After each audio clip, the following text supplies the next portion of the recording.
sharafta leh Soomaaliyeed oo ah madaxweyne waxaan maanta aad iyo aad ugu faraxsanahay inaan si live u arkay madaxweyneyga waxaan leeyahay Maxamed Cabdullaahi Farmaajo ku soo dhawow gaalkacyo Galmudug ma arag sawiradiisa inaan arko ma ahan aniga leef ma arag maanta qof aad baa u faraxsanahay maanta sanadkaygu waa 33 sano waxaan aad u taageeraa ugu faraxsanahay maanta arkay madaxweyne Farmaajo kaasoo waliga aan arag inta aniga aan dhashay wax madaxa ma arag macna kana horeysa kana dambaysa halaayaro codsi weynaygeeyo may darda maridadka kugu muuqda markale abo maridadka kugu mabsuuda markale abo maskaxdaada no muhiime markale abo matal qaranka muwaadiniinta markale abo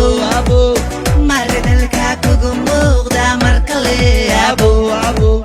maridadka kugu mabsuuda markale abo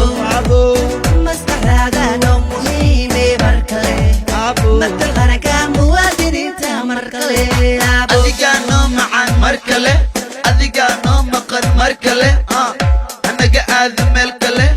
abo soo noqo markale maamula noo noqo markale dadkaanu macin markale markale maantale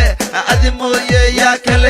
kale awee kuwataan shacabkaaga markale adile dadkaan matal markale waxaad qabatay haddaan xisaabo dalkan adiga ka agaabo